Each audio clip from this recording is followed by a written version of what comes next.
Bismillahirrahmanirrahim. Alhamdulillahi Rabbil Alamin. Wassalatu wassalamu ala ashrafil anbiya'i wal mursalin. Nabiyyuna Muhammadin wa ala alihi wa sahbihi ajma'in. Assalamualaikum warahmatullahi wabarakatuh. Purihin natin ang Allah subhanahu wa ta'ala at pasalamatan at naway ang kapayapaan at pagpapala kay mapasawaling Propeta Muhammad sallallahu alaihi wasallam, sa kanyang pamilya, sa kanyang mga kasamahan at sa lahat ng tao na tumatahak sa tuwid nilandas hanggang sa huling araw. Dito na tayo sa topic natin. Huminto tayo dito. Wa ayyu anwa'is sabri ath-thalatha afdal. Nakuha natin noong nakaraan na ang uri ng pagtitiis ay tatlo. Ang uri ng pagtitiis ay tatlo. Unang uri ng pagtitiis ay ang pagtitiis sa pagsunod sa Allah subhanahu wa ta'ala, na tayo magtiis na gampanan natin ang mga tungkulin natin sa Allah subhanahu wa ta'ala katulad ng salah, fasting at iba pa. Ang pangalawang uri ng sabr o ang pagtitiis ay pagtitiis laban sa kasalanan. Magtiis tayo na hindi tayo makagawa ng kasalanan. Katulad ng halimbawa, ang pag-inom ng alak sa isang tao na talagang gustong-gusto niyang uminom pero pinigilan niya ito dahil iniisip niya na ito ay kasalanan. At ang pangatlo ay ang pagtitiis sa anumang itinadhana ng Allah subhanahu wa ta'ala sa isang tao. Magtiis tayo, halimbawa siya ay nagkasakit, magtiis siya sa sakit na yun dahil itinadhana ito ng Allah subhanahu wa ta'ala at wala siyang magawa dito, ito ay nakasulat sa kanya. Kaya ang gagawin niya ay siya ay magtiis sa anumang itinakda at tinadhana ng Allah subhanahu wa ta'ala sa atin. So, sa tatlong ito, saan ang pinakamainam na pagtitiis? Ano ang pinakamainam na pagtitiis? Kukunin natin. Naqul amma min haythu huwa sabr fal afdalu as-sabru ala ta'ah. Sabi ni Sheikh dito, kung titingnan lang natin ang sabr, yung pagtitiis, wala na tayong ibang titingnan, ang pinakamainam na uri ng sabar ay ang sabar sa pagsunod sa Allah subhanahu wa ta'ala. Dahil lianna ta'a fiya habsun nafs. Dahil ang pagsunod sa Allah subhanahu wa ta'ala ay mayroong pagpigil sa ating sarili. Pinigilan natin na hindi magiging tamad. Pigilan natin na gampanan ang tungkulin ng Allah subhanahu wa ta'ala. Wa it'abul badan. At mayroon itong pagod sa ating sarili. Ang magsalah ay may iba na papagod. Yung mag-fasting, maaaring nakakapagod. Yung ano pang ibang uri ng pagsunod sa Allah subhanahu wa ta'ala. So ang pagtitiis sa pagsunod sa Allah subhanahu wa ta'ala ay ang pinakamainam, sabi ni Sheikh, pinakamainam na uri ng sabar kung titingnan lang natin ang mismong sabar. Okay? Sumunod, salitang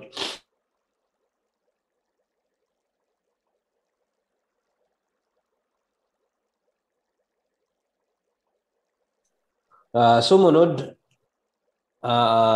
thumma as-sabru 'anil ma'siyah. Ang kasunod na uri ng pagtitiis ang pinakamainam ay pagtitiis sa pagsunod sa Allah. Ang pangalawa ay ang pagtitiis laban sa kasalanan. Ang pagtitiis laban sa kasalanan, na magtiis tayo na hindi tayo makagawa ng kasalanan. Lianna fihi kaffun nafs anil ma'siyati thumma sabru 'alal aqdar.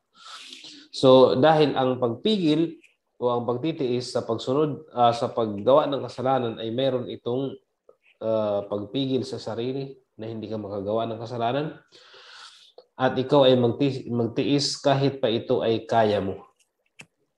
Kaya mong gawin yung kasalanan na yun pero tiniis mo ito na hindi mo magawa dahil ito ay pagsuway at kasalanan sa Allah. So ito po yung una, pangalawa sa pinakamainam na uri ng sabar. Dahil lianna al-aqdara la hilata laka fiha. Dahil ang pagtitiis sa itinakda ng Allah Subhanahu wa Ta'ala ay wala ka nang magagawa dito. Ito ay tinakda ng Allah Subhanahu wa Ta'ala. Ito na ay tinakda ng Allah Subhanahu wa Ta'ala.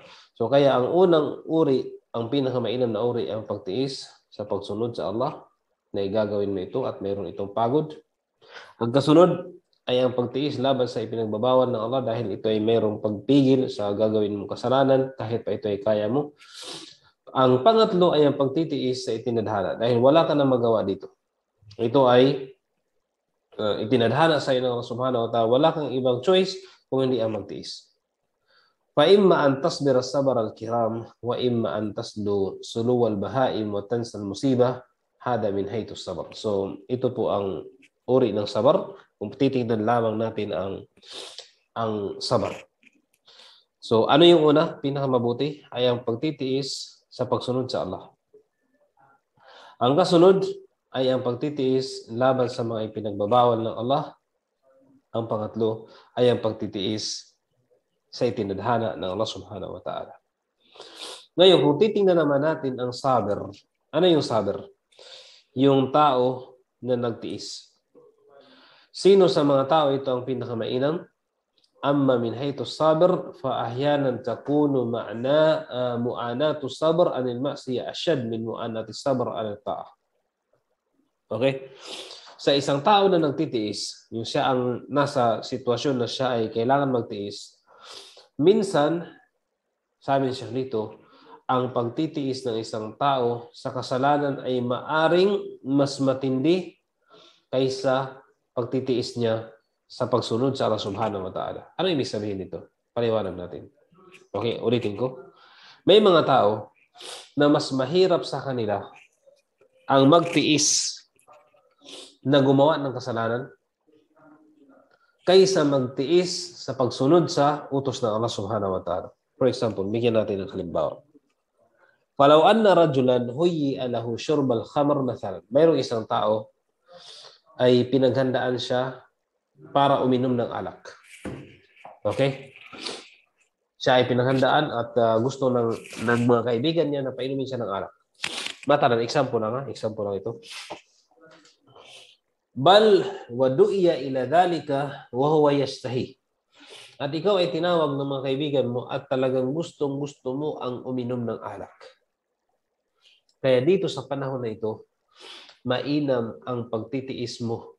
Mas mahirap yun. Mas mahirap yun na gagawin mo. Kasi lalong-lalo na kapag bago pang Muslim at nasanay yung isang tao sa pag-inom ng alak, mas nahihirapan siyang pigilan ang kasalanan kaysa pagsunod sa Subhanahu wa Ta'ala. Katulad nun, yung gusto niya uminom ng alak, pero talagang magtiis siya, ay ayaw niyang gawin. So, mas malaki ang kanyang gantimpala. Okay? At nahihirapan siya kaysa isang tao na magsala. Halimbawa, isang tao, madali bang mahirap bang magsala ng 2 rakaat? Hindi. Sa kanya, kung tatanungin natin sa kanya, ano ang mahirap sa iyo? Yung pigilan mong uminom ng alak o yung magsala ng 2 rakaat? Sabi niya, ang pigilan ko uminom ng alak dahil gusto niya uminom ng alak. Sa panahon na yun, ay mainam sa kanya yung pagtitiis laban sa ipinagbabawal ng Allah Subhanahu wa Ta'ala. At malaki ang gantimpala niya dito. Ganon din. وكذلك لو كان شابا دعته امرأة إلى نفسها وهي جميلة في ومكان خال وشروط متوفرة فأبى فهذا فيه صعوبة أصعب مما لو صلى 20 ركعة Ngayon din halimbawa, mayroong isang binata at tinawag siya at tinuksusan ng isang babae, for example, o babae tinukso ng binata at gustong-gusto nila magzina, a'udhu billah. Okay, sabi natin isang lalaki, binata, tinukso siya ng magandang babae sa lugar na sila lang ang nandun at walang makakakita at talagang walang makapagpigil sa kanilang paggawa yun, maliban sa takot niya sa Allah. So yung pagpigil niya doon sa panahon na yun ay mas mainam pa kaysa siguro magsala siya ng 20 na raka. 20 na raka. Kaya dito makikita mo na ang gantimpala ng pagtitiis niya laban sa mga ipinagbabawal ay mas mainam o mas dakila kaysa pagtitiis niya sa pagsunod sa Allah Subhanahu wa Ta'ala. Kaya ang isang tao, gagawaran siya ng gantimpala depende doon sa kabigat o depende doon sa paghihirap na nararanasan niya. Kung halimbawa, mas mahirap sa kanya ang magsala. Halimbawa, ikaw ay sanay manigarilyo. For example, ang isang tao sanay manigarilyo at sigarilyo haram. Okay? Ang iwanan niya ang sigarilyo ay kung madali niya iwanan ang paninigarilyo kaysa yung babangon siya sa fajar, kung tiniis niya na babangon siya sa fajar para makapagsala siya, mas mainam yun. So, mas mainam yung babangon siya sa fajar, mas malaking gantimpala kaysa pag-iwan niya sa paninigarilyo. Bakit? Dahil doon siya nahihirapan. So, depende ang pagtitiis. So, kung saan ang mainam, depende yun sa kung ano ang nararanasan ng tao. Kung sa palagay niya, mas mahirap ang pigilan, ang magtiis sa kasalanan, yun ang mas dakila sa kanya at yun ang mas mainam na sabar sa kanya, na pagtitiis sa kanya. Kung nakikita niya na mas mahirap ang pagsunod sa Allah Subhanahu wa Ta'ala sa mga pinag-utos niya, doon din siya kapag sinunod niya ito at talagang kinontra niya yung kanyang kagustuhan, na sumunod talaga siya dapat siya sa Allah Subhanahu wa Ta'ala, ay doon naman siya mas malaking kanyang gantimpala. So, depende yun mga kapatid. So, depende.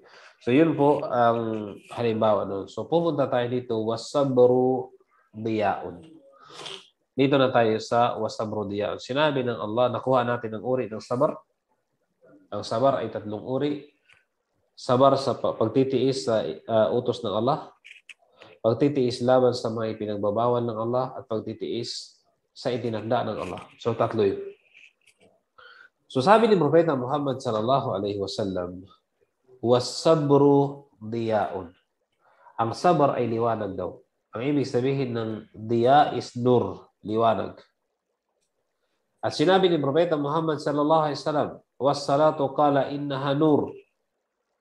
So, ang sabar ay diya, liwanag, at ang sala ay liwanag din. Wadhalika li'anna ad-diya fihi hararah, kama qala ta'ala wa ja'ala syamsa diya'an. So bakit anong pagkakaiba ng diya at saka ng nur? Sabi natin ang diya, liwanag na mayroon siyang liwanag, mayroon siyang diyan nagmula sa kanyang liwanag. Katulad ng araw, sabi ng Allah wa ja'ala syamsa diya'an. Ginawa niya ang araw na maliwanag. Dahil ang araw siya nagpo-produce ng sarili niyang ng sarili niyang liwanag, at yung liwanag na yun ay nagpo-produce ng init. Init. Dito rin, sinabi ng Allah, sinabi ni Propeta sallallahu alaihi wasallam, wasabru diya. Ang sabar ay mayroong liwanag. So bakit ginamit ni Propeta Muhammad sa diya, hindi nur? Dahil ang diya, ang sabar ay mayroong init, mayroong pagtitiis, mayroong kahirapan. Katulad ng araw, mayroon siyang init sa kanyang sarili. Ganon din ang sabar. Ang sabar, meron din siyang init, meron din kahirapan, meron din yung paghihirap at pagpupunyagi, kumbaga. So meron ang sabar. Ang sala, nur. Ito ay liwanag. Although meron siyang kunting pagod, pero hindi siya katulad ng sabar. So nur siya. Ang nur naman, ito ay liwanag na kinuha mula sa may-ari, o hindi mismo sa kanya nagmula ang liwanag, o hindi nagbaro siya ng liwanag. Naghiram siya ng liwanag. Katulad ng buwan, maliwanag ang buwan, pero ang tawag sa kanya sa Arabic is nur. Wal qamara nuran. Wal qamar nuran. Ginawa niya rin ang buwan na maliwanag, pero yung liwanag ay hindi mismo nagmula sa buwan. So ganun po. Wasabru fihi harara. At ang sabar, kung titingnan natin, meron siyang init, meron siyang pait, meron siyang kahirapan sa tao. Meron siyang kahirapan sa tao. Kaya sinabi ni Propeta Sallam na ang sabar ay mayroong idea. Walihada ja'ala as-salata nuran. At ginawa naman ng Allah subhanahu wa ta'ala ni Propeta Muhammad sallallahu alaihi wasallam na ang sala ay nur, liwanag. Wa ja'ala sabra diyaan. Lima yulabisuhu min al-mashaqqa wal mu'ana. Dahil ang tao nagtitiis may diya dahil meron siyang nakikita at nakakatagbo ng kahirapan at kahirapan sa kanyang sa bagay na kanyang pinagtitiisan. So yun po ang pagkakaiba ng nur at saka liwanag. So ang sabar ay liwanag o diya. Sa Arabic, diya. Okay, punta tayo dito. Wal Qur'anu hujjatun laka aw alayka. Ang Quran, ano yung Quran? Ito yung salita ng Allah subhanahu wa ta'ala. Ang Quran. Hujjatun laka, maaring ay kakampi mo or laban sa'yo. Papaliwanag natin, pwede ba ang Quran maging kakampi mo at laban sa'yo? Yes.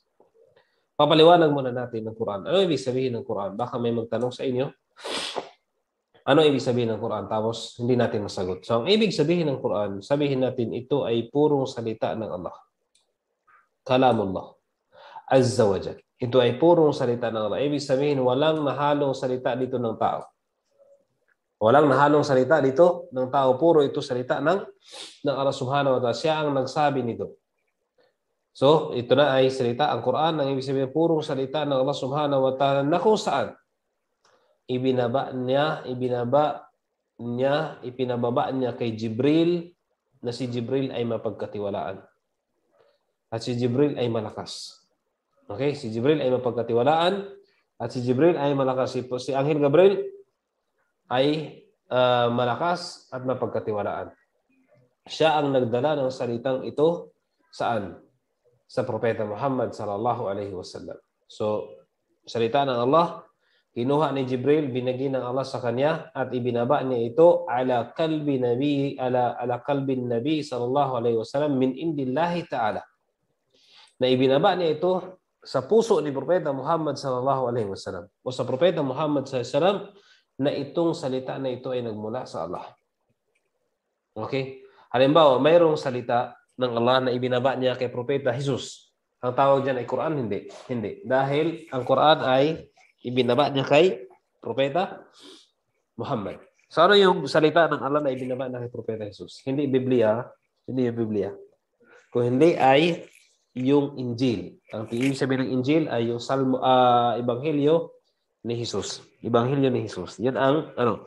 So hindi po Biblia. Ang Biblia ay hindi kasama sa mga holy books na sinabi ng ating pananampalataya o ng Islam. Dahil ang holy books, ibig sabihin, ang salitang ito ay pure mula sa Allah subhanahu wa ta'ala. Katulad ng Quran, Injil, Zabur, at saka yung Taurah. At ang natira na lang na hindi na bago ay ang Quran. So ito yung Quran. La tabdila fihi wala taghir. Kailanman ang Quran ay hindi napalitan, hindi nadagdagan, hindi nabawasan, hindi nagbago. Hindi nagbago.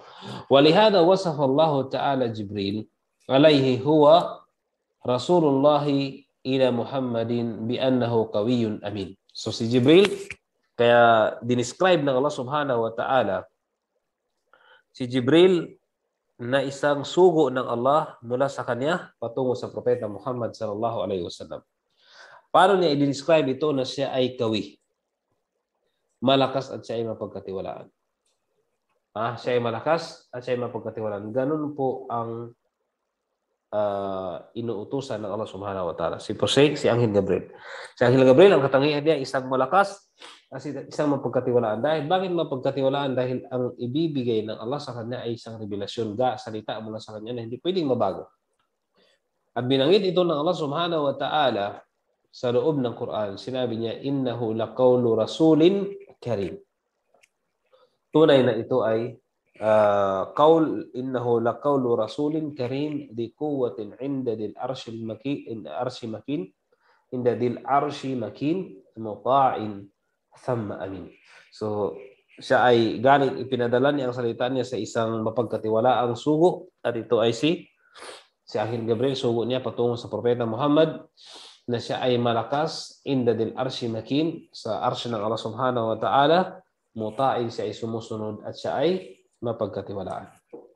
Dito natin malalaman na si Anghel Gabriel ay isang malakas, ay isang mapagkatiwalaang anghel. Isang malakas at isang mapagkatiwalaang anghel. Liyatabayyan annahu alayhi salam aminun al-Qur'ani kawiyun ala hifdhihi wa adamit tala'ubi bihi. So dito natin malaman na si Propeta Muhammad si Jibril alayhi salatu wasalam, siya ay mapagkatiwalaan sa anumang ibinaba ng Allah subhanahu wa ta'ala sa kanya na kautusan, ibinaba na revelasyon, at ito ay pinadala niya sa Propeta Muhammad sallallahu alayhi wasallam. At mayroon akong dagdag dito. Info lang. FYI, for your information. Si Anghel Gabriel ay tinawag sa Quran na Holy Spirit. Ito ay baka mabigla yung iba sa inyo. Si Anghel Gabriel tinawag sa Quran na Holy Spirit. Ruhul Qudus. Ang ibig sabihin ng ruh ay spirit, ang Qudus ay Holy Spirit. Sa mga Kristiyano, hindi tayo naninira sa kanila, ginawa nila itong Diyos. Na hindi nila kilala kung sino yung tinutukoy na Holy Spirit. Basta sa kanila, Holy Spirit, Diyos, anong tawag doon? Diyos Espiritu Santo. Diyos Espiritu Santo. Sa Islam, mayroong Holy Spirit, pero hindi siya Diyos. Dahil ang taging Diyos, ang tunay na Diyos ay ang Allah subhanahu wa ta'ala lamang na nag-iisa, at si Anghel Gabriel ay isang sugo niya, isang anghel niya, at ito ang inuutusan niya pumunta sa mga propeta at hindi sa Diyos. Siya ay anghel, Archangel Gabriel or Jibril. At siya ay tinawag ng Allah na Ruhul Qudus, ay Holy Spirit na ipinadala niya. Siya rin ang ipinadala ng Allah subhanahu wa ta'ala nung balitaan si Maria na ina ni Jesus na magkaroon siya ng anak na si Jesus. Subhanallah. Dito malalaman natin ang tunay na katotohanan at tunay na katauhan ni Maria at ng kanyang anak na si Propeta Jesus, na ang ipinadala sa kanila ay hindi Diyos. Hindi Holy Spirit na sinasabi nilang Diyos, Espiritu Santo. Kung hindi, si Anghel Gabriel na nagbalita sa kanila na si Maria ay magdadalang tao, hindi magdadalang Diyos. Hindi magdadalang Diyos. Siya ay magdadalang tao. So, yun po si Anghel Gabriel. Ang isa sa katangian niya ay isa siyang malakas at siya ay mapagkakatiwalaan. Hadal Quran kalamullah azza wa jalla. Itong Quran ay isang salita ng Allah subhanahu wa ta'ala. Ang paniniwala natin dito, siya mismo ang nagsalita dito sa Quran. Narinig ito ni Jibril alayhi salam. Ang salita na ito ng Allah ay narinig ni Jibril. Wa nazala bihi ala qalbin nabi. At ito ay ibinaba niya kay Propeta Muhammad. Ito ay binaba niya Propeta Muhammad. Ibig sabihin, mula sa Allah, inutusan niya si Jibril, narinig ni Jibril, at kung ano ang narinig ni Jibril, ito ay binaba niya sa Propeta Muhammad. So ito na yung Quran. Ito na yung Quran. Baka walang halos na kaalaman ibig sabihin ng Quran. Isa ba? Hadal Quranul Karim huwa kalamullah lafduhu wa ma'na. Itong Quran na ito, mula sa Allah subhanahu, ito ay salita ng Allah. Yung mismong salita niya at yung kahulugan na ito ay mula sa Allah. Mula sa Allah. Yung mismong salita na ito ay mula sa Allah. Ibig sabihin, pag sinabi natin, Alhamdulillahi Rabbil Alamin, ibig sabihin, sinabi ito ng Allah na Alhamdulillahi Rabbil Alamin. At ang kahulugan ito ay mula din sa Allah. فالأمر والنهي والخبر والاستخبار والقصص كلها كلام الله عز وجل. So makikita natin dito sa Quran ang pag-uutos ng Allah, ang pagbabawal ng Allah, ang mga balita mula sa Allah, ang ibinabalita ng Allah, ang mga kwento. Ang lahat ng ito ay salita ng Allah. Ibig sabihin, itong Quran ay salita ng Allah. Mga kapatid, minsan nagbabasa tayo ng magagandang libro na nagugustuhan natin. Pero nababasa ba natin mismo ang pinakamaganda at pinakamainam na libro sa mga lupa at ito yung salita ng Diyos? Ito yung Quran. Basahin po natin ang Quran. Huwag natin hayaan ng isang araw ay lumipas na hindi tayo nakapagbasa ng Quran. Sa mga hindi pa nakakabasa ng Arabic, ay mag-aral tayo ng Arabic. Nag-aral kayo? Nag-aral tayo ng Arabic at basahin upang mabasa niyo yung Quran. Okay, kung sa ngayon wala pa kayong chance makapag-aral ng Arabic, basahin niyo ang kahit translation nito para maunawaan niyo ano yung sabihin ng sinabi ng Allah Subhanahu wa Ta'ala. Pagkakataon natin ito, mga kapatid. Wa qad dzakara Allah Ta'ala ba'da an aqsama qasman 'aziman. Qasaman 'aziman. So binanggit ng Allah Subhanahu wa Ta'ala pagkatapos niyang sumumpa, ng dakilang pagsumpa, sabi niya, "Fala uqsimu bimawaqi'in nujum. Wa innahu laqasamun law ta'lamuna 'azim." Subhanallah. Sabi ng Allah Subhanahu wa Ta'ala, tunay na ako ay sumumpa sa mga lugar ng mga between. Kung saan nakalagay ang sumumpa. Dahil ang Allah Subhanahu wa Ta'ala, pwede siyang sumumpa sa anumang creation na dakila na ginawa niya. At sinabi niya, wa innahu laqasamun law ta'lamuna laqasamun law ta'lamuna 'azim.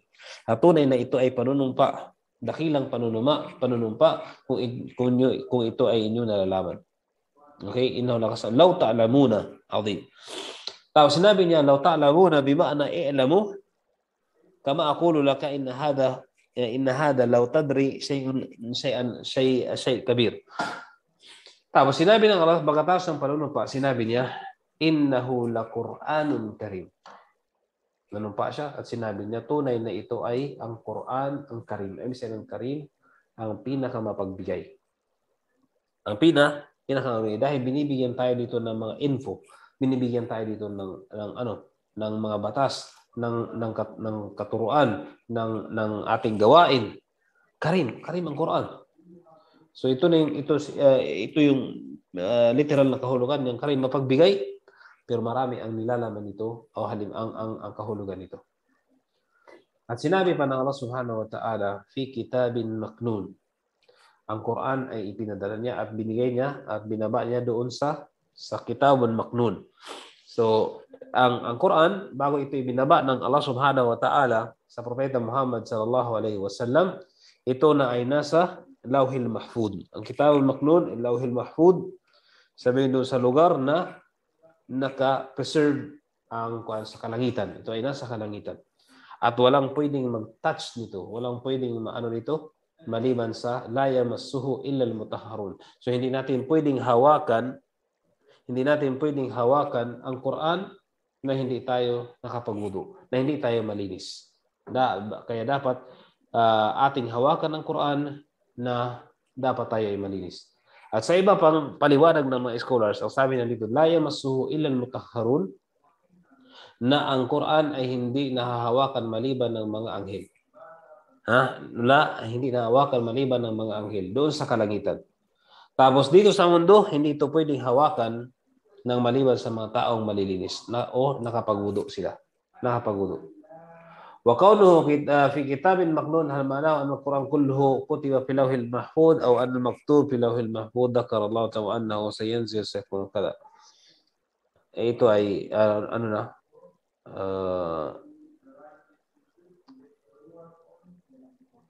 ito ay masyado nang malalim para sa inyo. So atin itong i-skip kasi baka hindi natin maunawaan. Yan. Medyo kasi naman ito sa akida ito. Kailangan meron muna tayong basic sa paniniwala. Basic na pag-aaral sa paniniwala o sa akida. So dito medyo mahirapan kayong intindihin ito. Okay?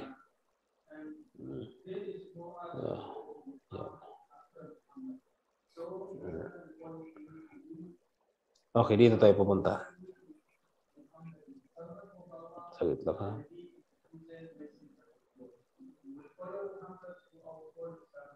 Okay, dito tayo pupunta. Idan hadal Quran alladhi nasa Allah an yaj'alana hujjatan lana kalamullahi haqqan. So itong Quran at hinihiling natin sa Allah Subhanahu wa Ta'ala na naway ito ay kakampi natin. Ang Quran ay hinihiling natin sa Allah Subhanahu wa Ta'ala na maaring ito ay kakampi natin. Kalamullah haqqan. At tayo ay naniniwala na ito ay purong salita ng Allah Subhanahu wa Ta'ala siya mismo ang nagsalita nito. Narinig ito ni Jibril at binaba niya ito sa Propeta Muhammad SAW. Naintindihan, fawa'ahun Nabi SAW hatta innahu kana yata'ajjal. So ito ay naintindihan ni Propeta Muhammad SAW. At minsan si Propeta Muhammad SAW, kapag bumaba sa kanya ang revelasyon, minsan minamadali nito kasi minimemorize niya ito eh. Nagmamadali siya. Yutabi. At ito ay kung banggitin ni Jibril, ito ay susundan niya si Jibril. Yutabi Jibril li alla yafutahu shay. Kasi ang intensyon niya para wala siyang mamiss na binanggit ni Jibril na hindi niya nasa ulo. So ito ay nasa ulo lahat ni Propeta Muhammad SAW at sinabi ng Allah, pinag-utusan niya si Propeta Muhammad SAW na maging mahinahon. La tuharrik bihi lisanaka lita'jala bi inna alayna jam'ahu wa qur'ana. Sabi na wag kang magbabilis. Wag kang magmabilis sa pagsunod kay Jibril. Tunay na ito ay aming jam'ahu, kami ang mag-iipon ito at kami ang inshallah bibigyan ka namin ng wa qur'ana, babasahin mo ito. Ito ay mababasa mo ito. Ito sa suratul Qiyamah. Tapos dito, haytu iltazama Allah Ta'ala bijam'ihi wa Qur'anahu fa idza qara'nahu ay qara'ahu Jibril. So dito, ang Allah Subhanahu wa Ta'ala, siya ang nag-ipon nito ng Quran, inipon nito bawat revelasyon. Tapos binabasa ito sa kanya ni Jibril, qara'ahu Jibril wa adafa qira'at Jibril ila nafsihi lianna Jibril rasuluhu ila Muhammad. So at ito ay binabasa ni Jibril sa Propeta Muhammad sallallahu alaihi wasallam. At ito ay binabasa ni Jibril hanggang sa ito ay masundan ni Propeta Muhammad sallallahu alaihi wasallam at ito ay masaulo niya. Wa hadzal Quran lahu fada'il 'azima. Itong Quran ay mayroon po itong magagandang at dakilang kabutihan. Ang Quran, ito po ay may maraming dakilang kabutihan. May dakilang kabutihan ng Quran. Ano ang mayroon sa Quran? Mimma kataba lahu fi fadailihi Ibn Kathir. So ang Quran ay maraming kabutihan at maraming fadail, maraming makukuha nating kabutihan sa Quran. At mayroong isang scholar, sinulat niya ang mga kabutihan ng Quran pero hindi na nabanggit ni Sheikh dito. Hindi na nabanggit ni Sheikh dito. Ito ay babasahin lang daw natin. So babalikan natin ang topic natin. Wal Qur'anu hujjatun laka aw alayka. Ang Quran ay hujjah. Ang Quran ay isang maaring kakampi mo or laban sa iyo. Paano magiging kakampi mo at laban sa iyo? Yakunu hujjatun laka idha qumta biha bima yajibu lahu min nasihatin wa qad sabaka fi hadithu at-Tamim ad-Dari. So magiging kakampi natin ang Quran kapag isinabuhay natin ang anumang nandito sa Quran, anumang utos ng Quran. Anumang ang utos ng Quran mula sa mga nasiha dito, mula sa mga kabutihan na mayroon dito, mula sa utos ng Allah na mayroon dito, sa paniniwala. So dito po mga kuwan, magiging kakampi natin ang Quran. Wa yakunu al-Quran hujjatun laka idha nasahta lahu wa yakunu hujjatun alayka idha lam tansah lahu. So ito naman ay may kalaban mo kapag hindi mo isinabuhay ang anumang nasa Quran. Dahil ito ay magsasaksi sa atin sa kabilang buhay. Kung talagang ginampanan natin ang nasa Quran o hindi natin ginampanan ang nasa Quran. So ito po ay magiging kakampi natin kapag ginampanan natin at magiging kalaban natin kapag hindi natin ginampanan ang anumang nasa loob ng Quran o mga utos ng Allah nasa loob ng Quran at paniniwala dito. Katulad halimbawa, sinabi ng Allah, wa aqimus salata wa atuz zakah. So dalawang tao, isang tao ay nagsala kaya ang Quran sa kanya ay kakampi niya. Ang isa naman ay hindi nagsala kaya ang Quran sa kanya ay kalaban niya. Okay? Dalawang rajulun akhir lam yu'ti zakah. So mayroon naman isang tao hindi siya nagbigay ng zakah. Ano ang Quran sa kanya? Ay laban sa kanya. Kasi hindi niya sinunod.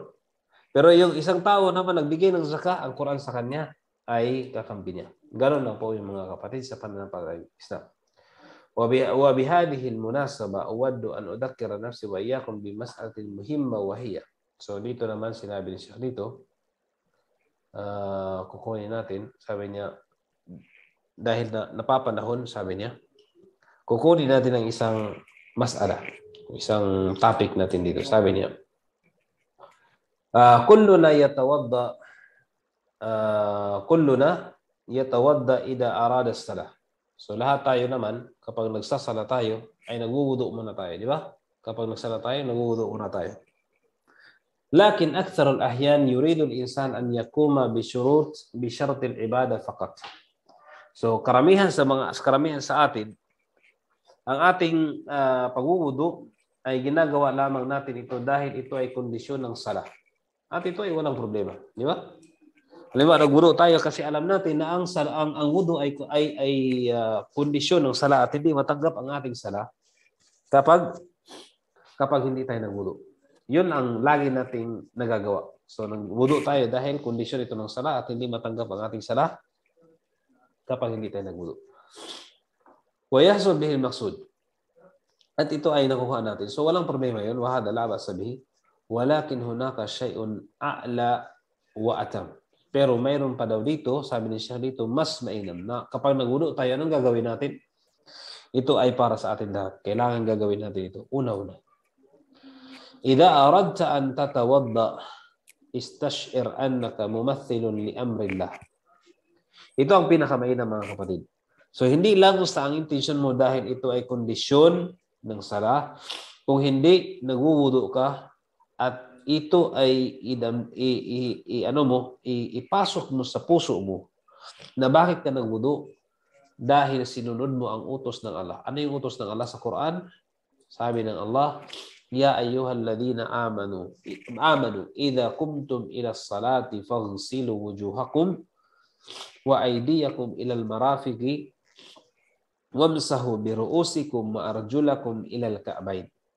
So sabi ng Allah Subhanahu wa Ta'ala, o kayong mga mananampalataya, kapag tumayo kayo para magdasal, hugasan niyo ang inyong mga mukha at ang inyong mga kamay hanggang sa siko, punasan niyo ang inyong ulo at hugasan ang inyong mga paa hanggang sa bukong-bukong. So ito po yung mga uri ng ito po yung gagawin natin kapag nagwudu tayo. Hindi lang sa intensyon natin nagwudu tayo dahil ito ay kailangan natin sa sala, obligasyon, kondisyon ng sala. Kung hindi nagwudu tayo dahil sinunod din natin ang utos ng Allah na kapag nagsala tayo, ito yung binanggit niya sa Quran. Nahugasan natin ang ating mukha, ang ating kamay, ang ating ulo at ang ating paa. Okay? At ang pamamaraan ng wudu detalye ay nasa ginawa ni Propeta Muhammad sallallahu alaihi wasallam. Pangalawa, idza tawadda'ta istash'ir annaka muttabi'un li Rasulillah sallallahu alaihi wasallam. So sabi ni Syekh dito, pangalawa, kapag nagwudu ka, isa puso mo rin na ikaw ay sumusunod sa utos at sa wudu ni Propeta Muhammad sallallahu alaihi wasallam. Di ba? Napakaganda. Nawudu ka, ang simple natin, magwudu lang tayo. Yan, wudu, mahugasan natin ating kamay, mahugasan natin ating bibig, mahugasan natin ating mukha hanggang sa matapos natin ang wudu. Pero mayroon pa palang mas mainam na ating isa puso at ating isa alang-alang at ating isipin. Una-una, nagwudu tayo. Dahil sinunod natin ang utos ng Allah sa Quran. Na sinabi niya, Ya ayyuhalladhina amanu idza qumtum ila as-salah. Ganun din ang pangalawa, nagwudu ka at isipin mo, isa puso mo na sinunod mo ang pamamaraan ni Propeta Muhammad sallallahu alaihi wasallam at utos ni Propeta Muhammad sallallahu alaihi wasallam. Sinabi mo, sabi ni Propeta Muhammad sallallahu alaihi wasallam, man tawadda'a nahwi wudu'i hadha thumma salla rak'atayn. Sino man ang nagwudu sa akin ng katulad ng wudu ko, so ibig sabihin sinunod mo ang wudu o pamamaraan o ang utos ni Propeta Muhammad sallallahu alaihi wasallam. So yun ang ating gagawin. Pangatlo na dapat nating i-intensyon ay ating nagwudu tayo para makuha natin ang reward ng Allah Subhanahu wa Ta'ala dito sa wudu na ito. Bakit? Ano bang mayroong reward sa wudu na ito? Sabi ng mga ulama natin at sabi rin sa hadith na kinuha nila, sabi nila sa pagwudu mo lahat ng iyong nagawang kasalanan na mga minor na kasalanan magpatawarin ng Allah Subhanahu wa Ta'ala sa pagpatak ng tubig na ginamit mo sa pagwudu mula sa kamay hanggang sa anumang naabot ng iyong tawag diyan naabot ng iyong wudu. So ito mga kapatid ay ang gagawin natin na intensyon para tayo ay kapag magwudu tayo. So ito yung pinakamainam at pinakakompleto na pamamaraan kapag nagwudu tayo. Hindi lang isipin natin na ito ay kondisyon, kung hindi ito ay sinunod natin ang utos ng Allah para ang Quran ay maging kakampi natin. May sinunod natin ang Quran. Tapos, ganoon din na sinunod natin ang utos ni Propeta Muhammad SAW at pamamaraan ni Propeta Muhammad SAW sa pagwudu at ganoon din na tayo ay isipin natin na gagantimpalaan tayo ng Allah sa pagwudu dahil ang ating mga minor na kasalanan ay sasama doon sa patak ng tubig na ginamit natin sa pagwudu.